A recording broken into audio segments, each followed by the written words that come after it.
right. Good evening, ladies and gentlemen. Welcome back to Unapologetic with Chet and Duffy right here on the Fans Only Sports Network. I am your host, Chet, and of course, as always, my counterpart, Duffy, joined by him to talk some football, man. It's been a very interesting week 17, to say the least. A lot of great games that we'll get into, but Duffy, how are you feeling? Feeling pretty good, man. I was just at this kid Chet's house. We were filming a nice little project. So I'm feeling good, man. Feeling good to get into it today. Yeah, and on top of that, this is the first podcast episode we have for Unapologetic in the year 2023. Happy New Year to all of you out there. Hopefully the start of the year will bring a lot of productive measures and a lot of resolutions that you'll bring forward throughout the rest of the year and hopefully change your life for the better. Yeah, well, let's get after it this year. Be productive, be lit, be safe. Absolutely. Always keep moving forward. That's what we look to in our lifetime. But let's get right into moving forward into this segment. We'll move into the Patriots to start off. Patriots fell to the Cincinnati Bengals on Christmas Eve last Saturday. Had to come back into Gillette to take on a division rival, the Miami Dolphins. Fortunately enough for the Patriots, Tua Tagovailoa out with a concussion injury, so he did not play in this one. This definitely gave the team some hope. It also gave them some hope that they were playing at home. And this was a crucial game for the Patriots because they need to win out if they want to get into the postseason. Miami was in the playoff picture, but after yesterday, they've been pushed back into the hunt. The Patriots are currently in that seventh and final seed with a 23-21 victory over Miami at home. It was definitely a very sloppy back and forth kind of a game, but the Patriots took care of business and managed to walk away with a win. And we're sitting at 8-8 now. Sitting at 8-8, and who would have thought the Patriots would be in control of their own destiny after some of the games that they've lost the last few weeks? But hey, Patriots 8-8, Dolphins losing 5 games in a row. Team was 8-3 on pace. If they don't make the playoffs, one of the biggest collapses ever by a team that didn't make the playoffs. But hey, I mean, there's one tall task ahead. It's Buffalo. Buffalo this week. It's going to be a crazy game in Buffalo. Scheduled at 1 o'clock. I really thought that game would get flexed. Yeah. To in a late afternoon slot, but they didn't opt for it. Buffalo's still fighting for the number 1 seed. But New England, I mean, the resilience in this team all year, it's been inconsistent, but I think yesterday was a good testament to what this team's able to do. Flashes of how the Patriots were last year in the fourth quarter and in close games, but offense looked sloppy, really sloppy in the first half. They kind of picked up the rhythm in the second half a little bit, but it was still sloppy. That first drive, though, looked really good. Finished off with the Kendrick Bourne touchdown, and that was the only points of the first half. Game really turned around when Duggar got that pick 6. That was actually Tyquan Thornton. Tyquan Thornton, excuse me. Thank you. I had a feeling I was wrong about that. Yeah. But Kyle Duggar got the pick 6. 8th time the Patriots defense has scored this year. They also have the most interceptions in the NFL with 18 now after yesterday's game. But my biggest thing about this game that made me upset was Patriots, they didn't cover the spread. Good teams win, great teams cover. And, with a 9-point lead in the fourth quarter, Belichick runs the silliest 4th down play I've ever seen in my life. Mac Jones just running 10 yards backwards, and then Dolphins get a, must-have touchdown. Onside kick goes to the Pats. Pats win the game. But yeah, really disappointed me from Belichick. I was pretty pissed off, and I would have been really mad if I was still alive in fantasy and had Nick Folk as my kicker there. One of the worst 4th down plays I've ever seen in my life. Kind of sums up the 2022 Pats. But a win's a win. It was a good win. Yeah. Pats controlled most of the second half. Reeled off, I believe it was 16 unanswered points at one point. So yeah, it's a good win. I think one of the biggest plays that really pissed me off on this one, Patriots were up 7-0. I believe it was in, let me go check the score sheet real quick. It was in the the first quarter going into the second. And the Dolphins were set up on 4th and 1, and they hard counted at the line, ended up taking a delay of game, getting pushed back 5 yards. Well, actually, no, they were going to go for it, and then they threw a flag, false start. They go to punt the ball. The ball gets punted. They run into the kicker. They gain the 5 yards back. They go for it again. 3 straight fourth down plays, and the Patriots give up the first down and eventually give up the touchdown that came later in that second quarter. That, to me, really upset me because, hey, I mean, the defense made up for it at the end of the day, but that's just part of this team that's really kind of annoyed is like the discipline has been a little off at times. And that was one of those fourth downs. You know they're going to go for it. The season's on the line for them just as much as it is for us at the end of the day for the Patriots. So that was something that, to me, like, shouldn't have happened. They should have gotten the ball back. They should have taken the momentum and either kicked a field goal or got a touchdown on the next drive. The momentum was in New England's side of the field after Miami made a mistake, and he gave it right back to them, and they took advantage of it. And this defense had given up a lot of third downs on that drive until eventually they allowed the score to occur. So my thing is with the Patriots, they have shown that they can be competitive in games because they have a defense. This defense has proven that if it were on any other team that has take this Patriots defense, put it on the Detroit Lions, immediately probably Super Bowl contenders, or at least 10 contenders for the NFC. That would be something to talk about. But the thing is, Belichick is kind of proving to the league in a way, hey, I can have a very inconsistent and lackluster offense, and I could still potentially make the postseason with it. That's kind of what we're seeing this year. It's kind of coming down to, is it going to pay off? Because this was a sloppy back and forth. Eventually, the offense got back in the saddle, but it took a play from the defense to make it. You can't be relying on your defense to always be there to bail you out, because that's been the tale of this New England Patriots team, is the defense will bail them out, and then they get back in the game right after. And we see sparks from the offense, productive marches, but then that spark's gone the next drive. It's all over the place. And at the end of the day, I'm just sitting there watching the TV just being like, dude, you did it on the last drive. Why can't you replicate that again? And I guess this is what we see from middle of the pack teams. Yeah, I mean, that's the territory the Pats are in right now as a middle of the pack team. I mean, if we go the postseason, the Pats probably going to be the worst team in the field. And I think a lot of that has to do with that offense. Like you mentioned, Belichick proving they can just win with a good defense this year. But this is definitely going to hurt the Pats in the future. For the next year or so, maybe. I mean, being out of this rhythm, they have a lot to prove next year. And the Pats offense was really good last year. They were a really efficient unit. They moved the ball down the field really well, quite often. And maybe we just thought that because of the way Cam Newton was moving the ball down the field the year before. Yeah. But it was still a very efficient group. And this year we see with the coaching staff being consistency there, calling plays, and who's at the helm doing that. I think that's what's kind of haunted the Patriots this year. It's a miracle somehow this team has 8 wins this year, to be completely honest, especially losing 4 of their last 6 games. Yeah, and I think what will probably happen next season, there is rumors that the Patriots were talking to Bill O'Brien last season to come back to the team and be the OC. He's still in Alabama. I think they were just waiting for his 2-year deal to expire with the Crimson Tide and then potentially try and make a run for him this upcoming offseason, because offensive coordinator has been the biggest issue for this team this year. We saw it every single game. And if we get somebody like that, that'll definitely spark some hope. But I know at the end of the day, we've said it before, it's got to be a true number 1 receiver that Mac needs to really, some absolute stud that can go downfield and make all those big plays happen and just be there. Because right now there's a lot of weapons on this unit, but they're not the guy, if you know what I mean. Yeah. No one's the guy on that team. We don't have a true number 1, like you said. Haven't in quite a few years, honestly. Can you make the argument that Edelman wasn't a true number 1 for a while? So, I would say if the guy left when Gronkowski retired, that was definitely the guy that really kept the team together at the end of the day. The one superstar the Patriots could rely on in big moments, because that's what great teams need, is a guy who can do that. The Patriots don't have that, unfortunately. No.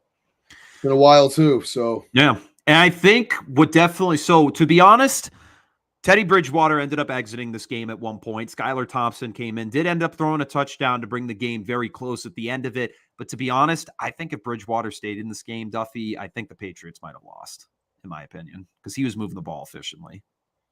If Skylar Thompson started the game? He ended the game because Bridgewater got hurt. Are you saying wait, who are you saying if Bridgewater if Bridgewater stayed in the game and didn't get hurt, I'm pretty sure we might have lost yesterday. That's a unique opinion. I mean, you gotta look at the play that he got hurt on was the pick 6. Yeah.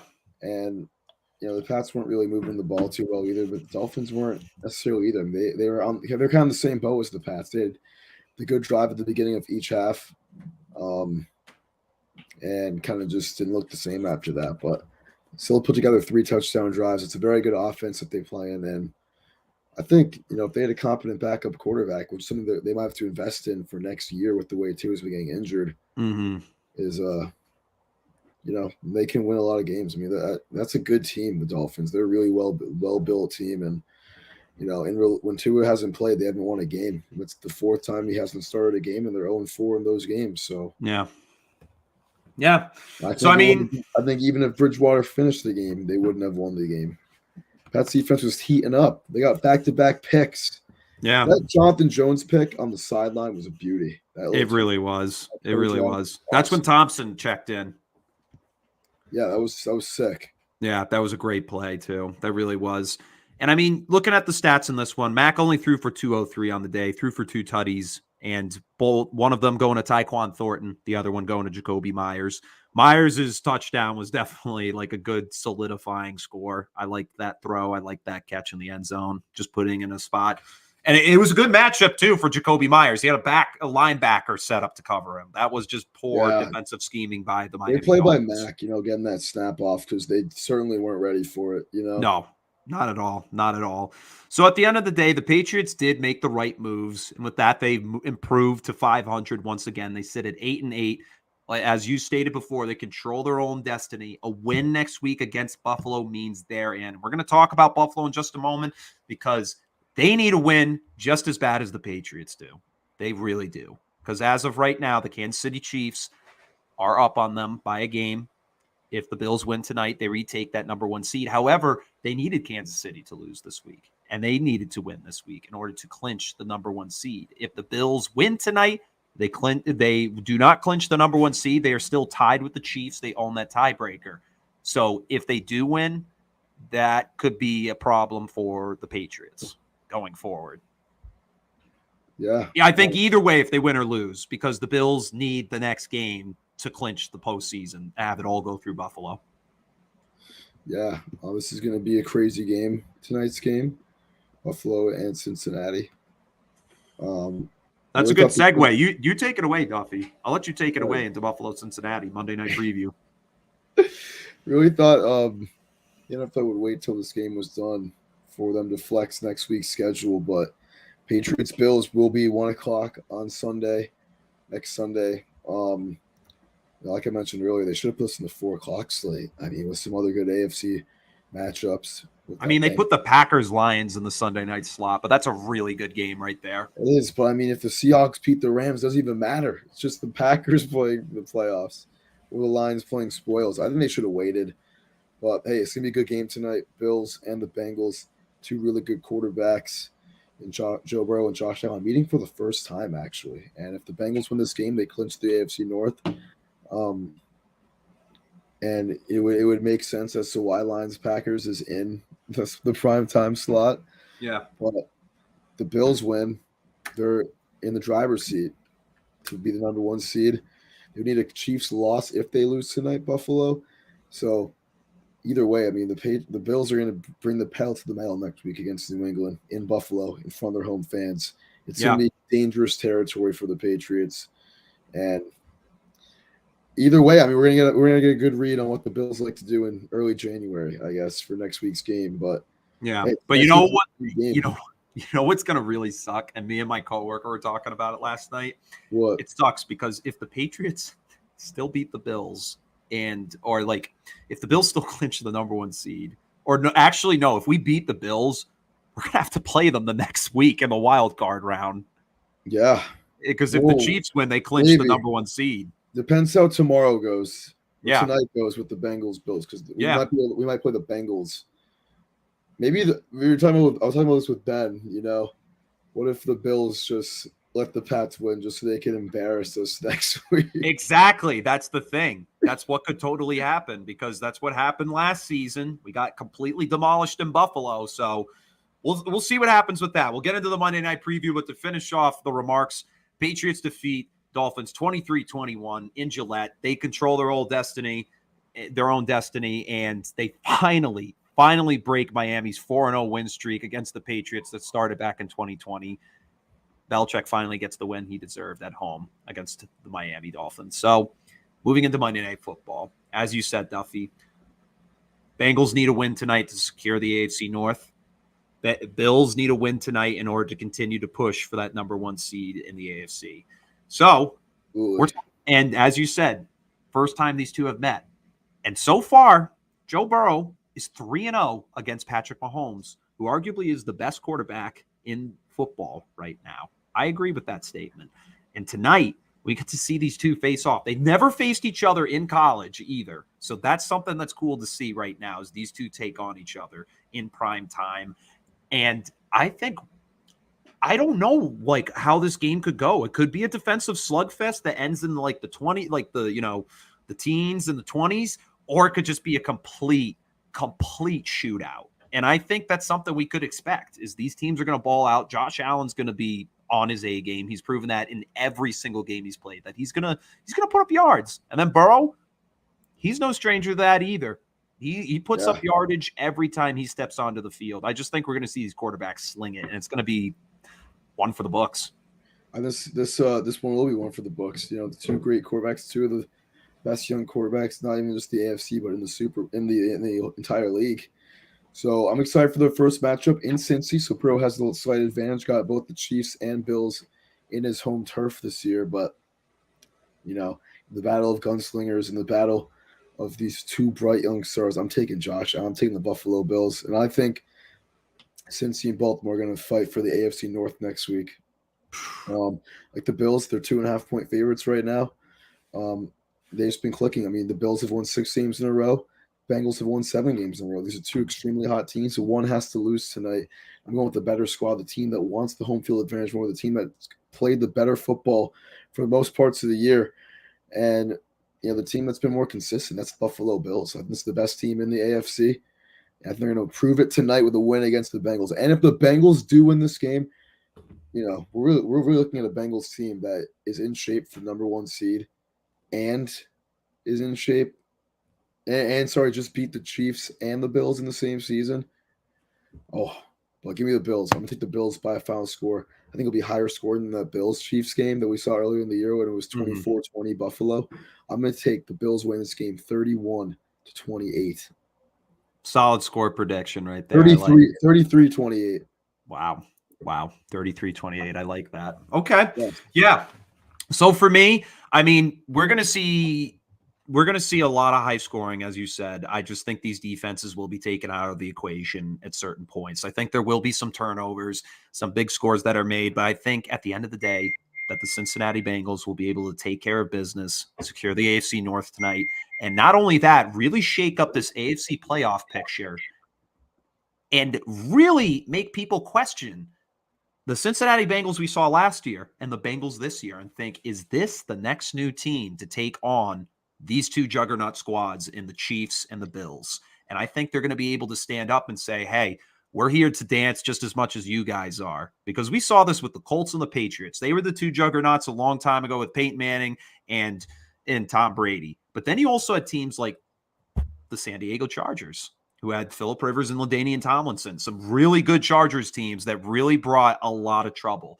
And no, they didn't make it to the Super Bowl, but I think the Bengals are a different team. Joe Burrow has really proven that not only can he sling it, he's able to keep his team in consistently. He's intelligent. He's smart. He makes adjustments when he needs to, and his defense steps in when it needs to. This team has been able to produce a lot of good not as much comebacks as the Vikings have this year. The Vikings have won too many games based off of comebacks, and that's not sustainable, especially in the postseason. But I think the Bengals are a team that are calm and poised enough where when adversity is called for, they answer that call. And I think they'll be able to do it to the Buffalo Bills tonight. It's going to result in a game-winning drive, a game-scoring touchdown, and the final score of this one will be 35-34 Bengals. Wow. That is a crazy score prediction, crazy outlook for the game. It's cool that me and you fading each other, get a little sneak peek of what we got to say later. But yeah, hey, I really do think the Bengals could win this game. This is a statement game for them. It's a team that some might have said was a fluky team coming out of the AFC last year. As the number 4 seed, but these guys are for real. They're legit. That's why they're back this year. And they're a better football team this year, too. So it's this type of game that they win, and people are going to start really putting the Bengals as the class of the AFC. We're saying that.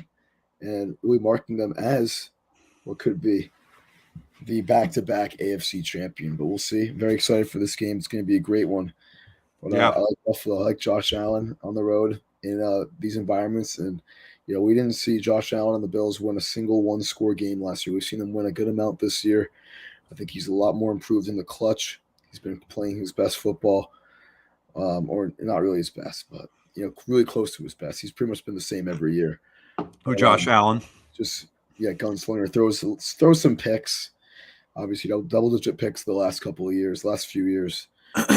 He's still Josh Allen. He's still a stud, and I think tonight is when he's going to put the Bills at the top of the AFC. So I feel like the NFL, they want the Ravens to win. They want the Bengals to lose this game. I mean, just have a AFC North showdown next week, and they should have put that in the Sunday night slot. I won't understand why they didn't wait. Why they just didn't wait a day. Yeah, 2 hours. Maybe if the Bills win. If the Bengals win, it doesn't matter. But if the Bills win, missed chance by the league. Absolutely. An absolute miss. I mean, they could always flex it again, but at this point, it's too definitive. It's too put it in stone. It's too much in stone at this point. So those are our thoughts for tonight's game, Monday Night Football action. That'll be on at 8:15, I want to say. Let me go take a look. 8:15. 8:30. 8:30. Yep, 8:30 slot tonight. So definitely excited for that one. Now we'll move into an interesting part. We decided to bring this in since it's week 18. Usually these last few weeks, we see a lot of scenarios that can happen in terms of who clinches the postseason. How does that all work? Because it's all about seeding. It's all about divisional opponents, matchups, and wins, everything like that, scoring. So we're going to break it down a little bit. I want to take a look at the AFC real quick because right now it is a mess, as you said, in terms of the number 1 seed. Because if the Bengals win tonight, they have a chance to not only take the AFC North, they also have a chance, because they own the tiebreaker over the Kansas City Chiefs and the Buffalo Bills. This team has a shot to potentially take the number 1 seed if Bills and Chiefs lose the following week. For the Bills, however, this team needs 2 straight wins as of right now because of Kansas City winning. They need to beat the Bengals, and then they also need to beat the Patriots next week in order to secure the number 1 seed. Yeah. Especially with the Chiefs, the Bills have the same record as them. It's crazy that 2 of the 3 Chiefs losses have come to the other 2 teams at the top of the AFC. Very unfortunate for them, but this is going to be a fight to who's the best team in the AFC. I mean, Bills really in prime position. I think they're in the driver's seat. I think they're going to take it personally. I really want the Pats to beat the Bills, but I've been saying for weeks that with everything on the line, the Pats just aren't going to win this game. I just sent you the link to my to the scenario thing that I was looking at. You really needed the Broncos to beat the Chiefs so that the Bills could have already clinched that 1 seed with the win tonight. Mm-hmm. But hey, this is going to be crazy. Yeah, and I think the Bills are going to be the ones that take that 1 seed. Yes, and for the Chiefs, they need the Bills to lose to the Patriots, and the Chiefs need to win out next weekend in order to clinch that number 1 seed. So there's a lot going on there. For the Jags and the Titans, this one is a battle for the AFC South. That's also a great game going on right now. Both Titans basically just wrote off that they were going to lose to Dallas, and Jags ended up winning, sitting at 8-8. So as of right now, 7-9 Titans are below the Jaguars by 1 game, and the Jags are up by 1 after a win this week. If the Titans win, they win the AFC South, they're in the playoffs. If the Jags win, they win the AFC South, and they're in the playoffs. No matter what, one of these teams is getting booted. So that's going to be a great game right there for a Week 18 matchup. Yeah, it's going to be a great game. We got this on Saturday night. That's going to be our Saturday night game is Titans-Jags. I'm very looking forward to this matchup. I think that with everything on the line, the Titans have a really good chance to really upset, not even just Jags fans, but football fans. Because you really want to see this Malik Willis-led Titans team that's the loser of 6 consecutive games, limp into the postseason. Not me. The Jags are looking hot, looking fiery. It's in Jacksonville in prime time. This is the biggest game of Trevor Lawrence's career so far, and I think he's going to pull through. This is a guy this year, 24 touchdowns, 8 picks, having himself, I think 26 touchdowns, 8 picks, having himself a good season. Really looking good this year, and he's built for this moment. I mean, he's done it in college, he's done it in high school. Didn't lose the game in high school. Only lost once in college. And, I really think twice in college, excuse me. I really think this could be it. And it has to be it for Trevor Lawrence. He's gonna pull it out. This Jags team has been one of the hottest teams in football, one of the hottest teams in the AFC specifically. Yeah. And Trevor Lawrence is a big reason why. And I think that they're gonna win this one. They already beat the Titans. They already stomped on the Titans the first time they played them. So, yeah, I definitely am going to take the Jags myself. I just think what we've seen in the second half of the season from them is nothing short of just the coaching staff finally being able to get their reins on the team. And not only that, the team getting the reins of just their finger on the pulse, their tempo, their rhythm. The defense has stepped up. Trevor Lawrence is literally he's blowing me away. Each week, he finds a new guy in that offense to really go to. It's Christian Kirk one week, Zay Jones the next week, Evan Ingram the following week. He is just finding ways to get the opening and get the ball to these certain playmakers. And this Jags team is built very good. It's crazy that not even a year after we were like, this is a rebuild team. Like, this is a team that's like going to take at least 3 to 4 seasons to get good. They are proving they could do it in just 2 and make it to the postseason. That's bizarre to me. You get a franchise quarterback in Trevor Lawrence. You get back Travis Etienne after being out the following season, and then sign some decent players in the offseason. This team's set and ready to go for a potential playoff push. And you get a competent head coach that's not Urban Meyer, Absolutely. So this guy, Doug Peterson. And the great thing is that unit really, like, the Jags love him. Like, they said in interviews, they're like, I'll go run into battle with that man. He is just great. I remember that one. But the Titans in Mike Vrabel also have a very strong connection there in terms of the way he's been able to coach this team. This team's won the AFC South the last 3 years, I want to say, and 2 back-to-back years they've been able to win. 3 years in a row, though. Yeah, so this team is no stranger to the postseason. However, we're talking about a much different Titans unit, one that is solely going through the helm of Derrick Henry, who they benched last week with a hip pointer injury that didn't really seem it was that serious, but they were like, this game means nothing in the long run. We're going to just hope for the best next week. We control the destiny at that point. So, for this team, they really need to put it together in terms of how are we going to be able to, really pull this out, because there's really no one in that offense to throw to. And now you're asking Joshua Dobbs to basically take on the responsibility of Ryan Tannehill. That is definitely the most unfortunate part of this, that they have to go with a guy who isn't that experienced in the league. And I don't really see the Titans taking this one. I don't. I just think the Jags have too much built for them. And this could be a blowout for all I know, to be honest. I think it'll be a close, low-scoring game. Definitely one of those games that scream and take the under on. For a Titans-Jags game, Mike Vrabel's going to play some ground and pound football. He's going to put up a good scheme together like he always does in these winner-go-home games. But, I'm really liking the Jaguars for similar reasons. I mean, the Titans are beat up. They're banged up. Not the same team as they were last year, the team that was the number 1 seed in the AFC last year. Yeah. That's the reason why the Jaguars are 6.5-point favorites right now. They're a touchdown favorite. So, people are liking the Jags. I think it's going to be a lot closer than that, though. But I'm giving the Jags as that number 4 seed in the AFC. They're probably the Chargers will be their first round matchup, but it could be the Bengals. Could be the Bengals or Ravens too, depending on how AFC North goes in the next week. Yeah, so we'll see how that goes. That should be definitely a very interesting game. I can't wait to tune in on that one.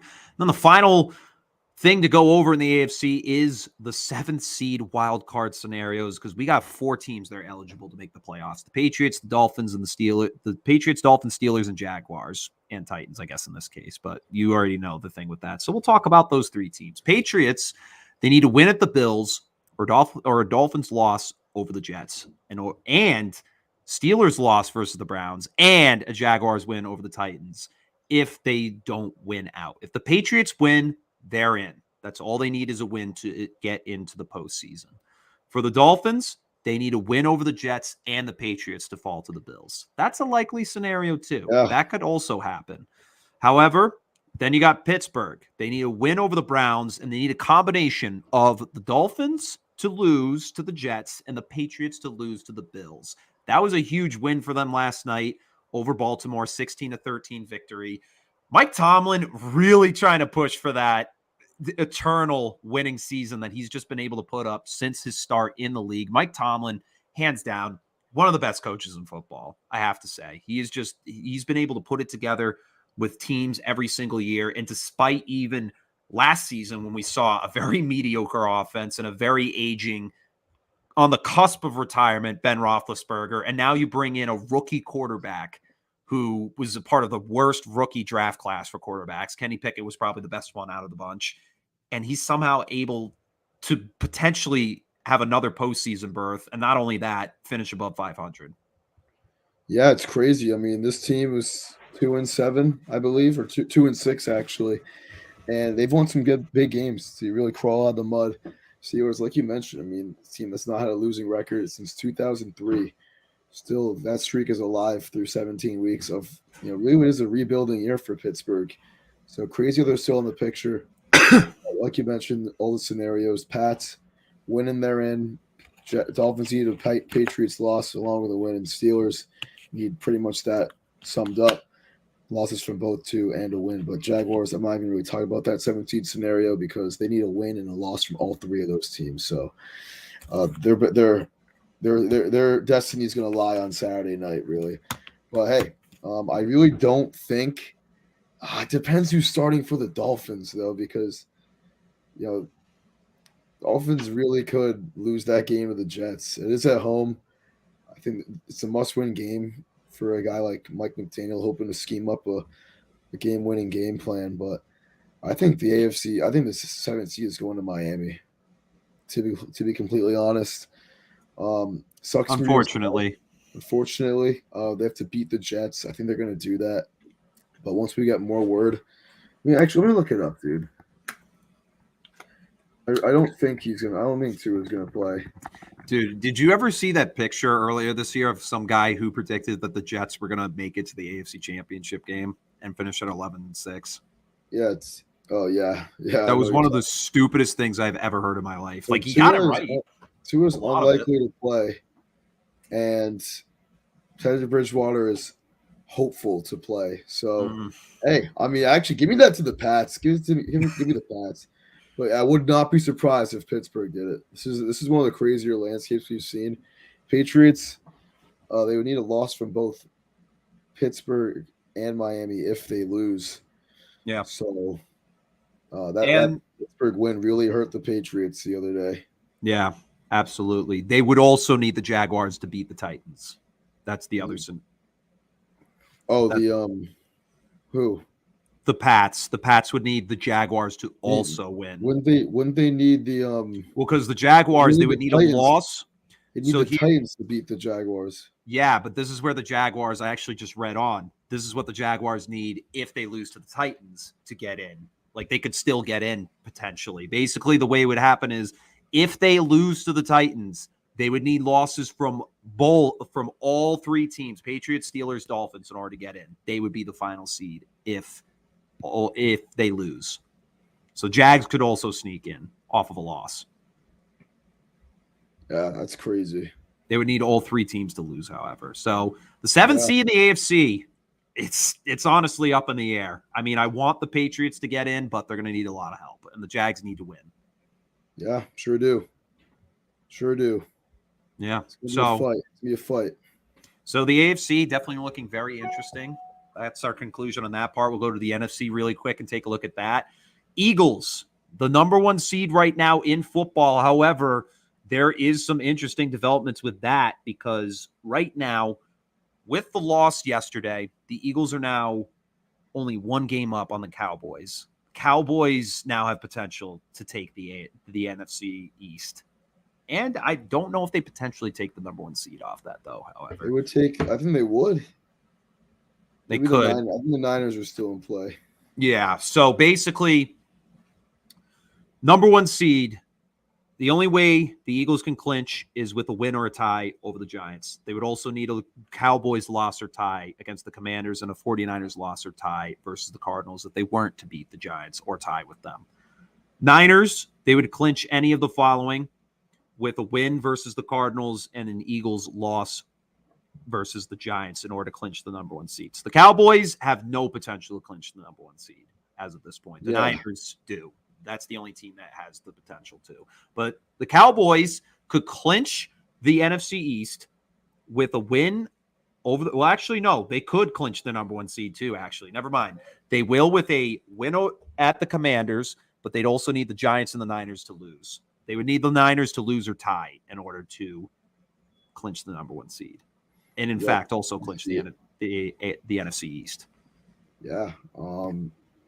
Possible scenarios. I don't see the Cowboys getting that 1 seed. And they're going to be locked in that 5 seed and go on to play the Tampa Bay Buccaneers in the wild card round.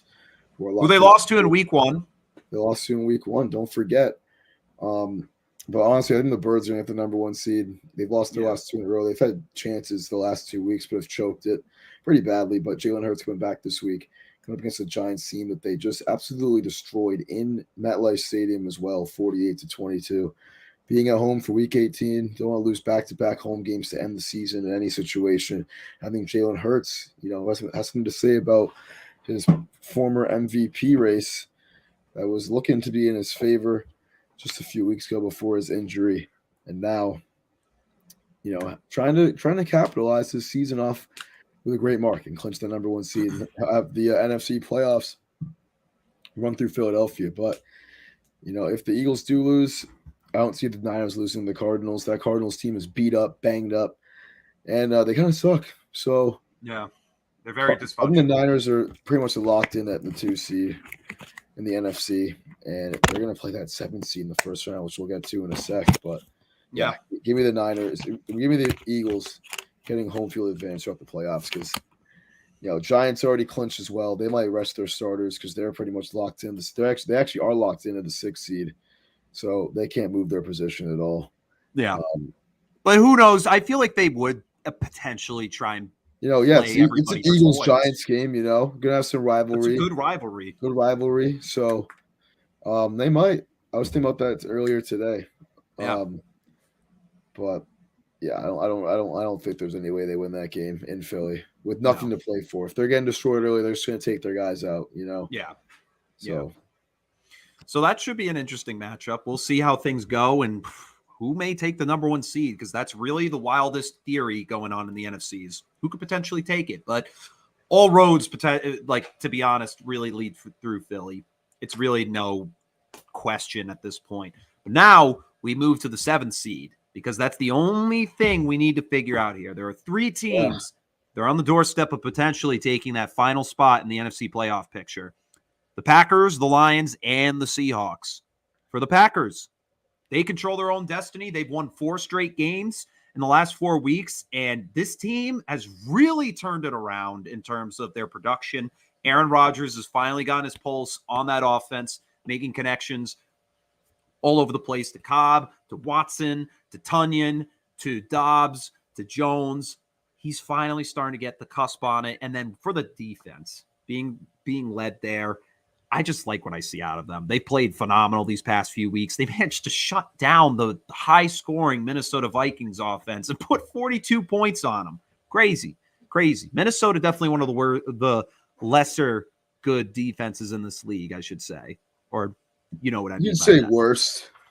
Probably one of the worst, without a doubt. Like pretty mid. They've shown up in certain categories, but they give up a ton of yards. So at the end of the day, Lions go to Lambeau. It couldn't have been written any better. Rodgers, everybody was kind of writing him off this year, being like, this guy's a bum. He's literally, he's like, the team sucks. They needed Adams all this time. But hey, he might sneak in. It might be a Cinderella story coming for the Green Bay Packers, and this franchise may be able to keep its hopes up in terms of we don't really need to rebuild right now. We've got a good team, we got a good unit, and we got a potential for the future, even though Rodgers is aging.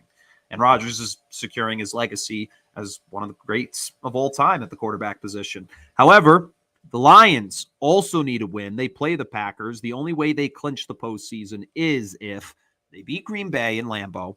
They need the Seahawks loss or tie over the Rams, or they need to tie the Packers and the Seahawks to lose to the Rams, or tie the Packers and the Rams and Seahawks tie and Commanders win over the Cowboys.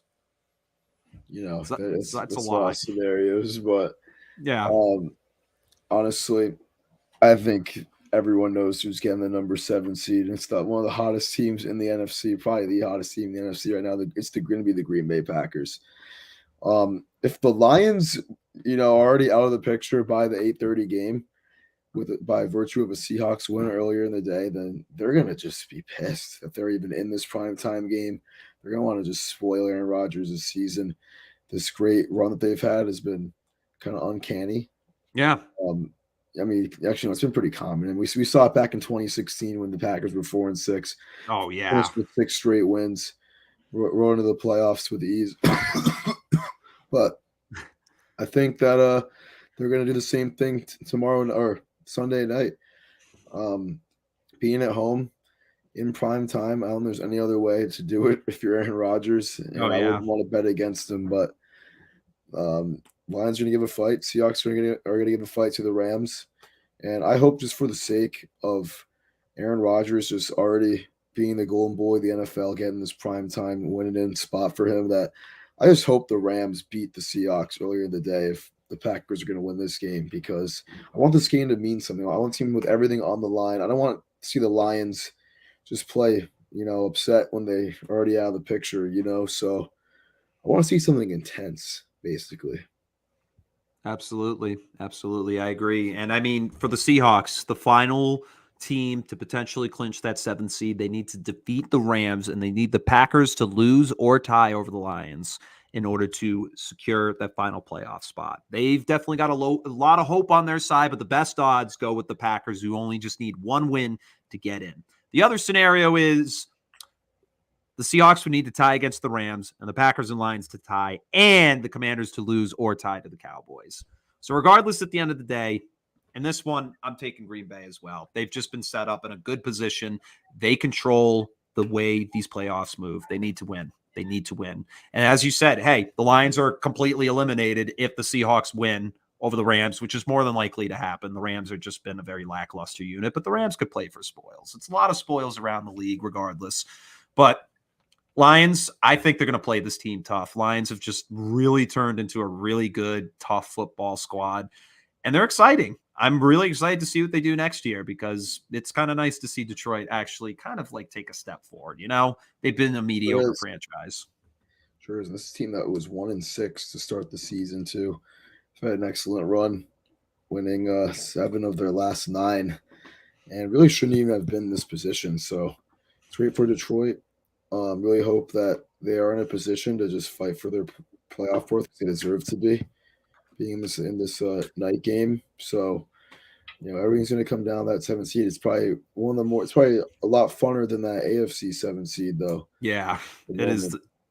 These are 3 teams that people, didn't expect either before the year or during the year. I mean, everyone had wrote off the Packers at 4-8. No one really thought Seattle or Detroit would be in this position before the season. So, it's one of those things where if I told you back in week 1 that this would happen, you wouldn't believe it. And it's going to be fun. It's going to be fun. Absolutely. Green Bay's going to take it, though. Because they have the easiest pass and they have and they have the best quarterback out of the 3. So, give me the pack. Give me the pack. Give me the pack. So that concludes our playoff clinching scenarios here. We're going to move into the final segment, our locks and upsets. We're basically going to tell you what they were. We didn't have the time last week to sit down and do an episode on Thursday. We will this week. Hold us to it, please, because it's ridiculous that we keep missing it. But, it is what it is. We get busy in that regard. So, locks and upsets. We made these picks yesterday before kickoff, and There's some good ones. One of them we talked about earlier, so we got that out of the way. Duffy, you're locked this week, and then I'll tell my upset. My lock. I mean, I have the Bills tonight. And I have the Bengals for my upset. And we got into it a little bit, like you said, but I think the Bills are going to win this game. Going to be a lot of offense. And they were -1 yesterday. Everyone's liking the Bills. They're up to -2.5 right now. And this game means a lot for them. So give me Buffalo. Yeah. Yeah. I mean, I keep it on that original spread of -1. I see the Bengals making a game-winning drive to win the game 35-34, and it will really shake up the playoff picture in the AFC and really push people's thoughts of the Bengals as this is a legit Super Bowl contender in terms of the AFC. Not only just that, the NFL itself. So give me the Bengals in that one. Now, for my lock this week, I took the Packers over the Vikings.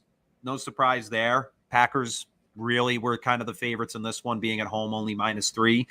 And they covered the spread and some. I mean, 42-17, an absolute demolition of the Minnesota Vikings in ramped to get one step closer to clinching that 7th seed. Oh yeah, the Packers. Yeah, that was a good bet. I also had the Packers yesterday too.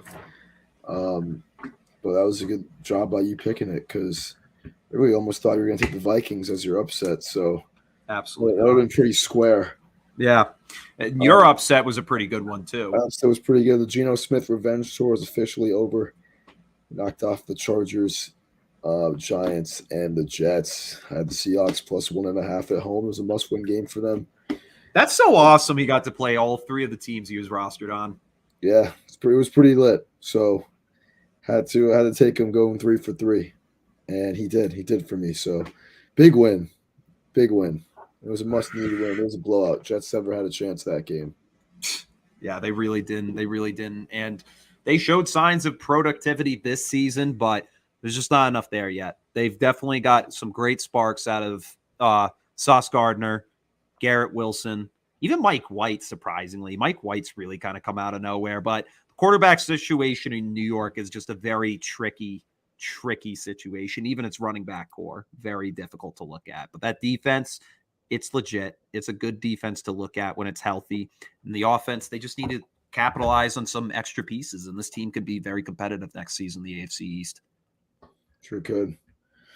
And I'm excited for them. Very looking forward to the Jets next year, especially with some good quarterback play. But, hey, they kind of just blew their season away, losing their last 5 games, but it's just typical good old-fashioned New York Jet football. Absolutely, and the Patriots, once again, swept them in the divisional race this year, so that's also something to look at and be happy that they are still in the bottom of the AFC East. Jets, you enjoy that spot. You basically already not even rented it. You didn't even take a mortgage out of it. You own it. It's yours for hopefully ever. Hopefully forever in that regard. Forever, man. But that concludes this week's episode of Unapologetic with Chet and Duffy. We'll give you more updates on the New England Patriots and their matchup against the Buffalo Bills next week, including more locks and upsets picks and top players of the week, of course, from week 17. But until then, this is Chet and Duffy signing off, and we will catch you all next time. And as always, ladies and gentlemen, go Pats. Go Pats, baby.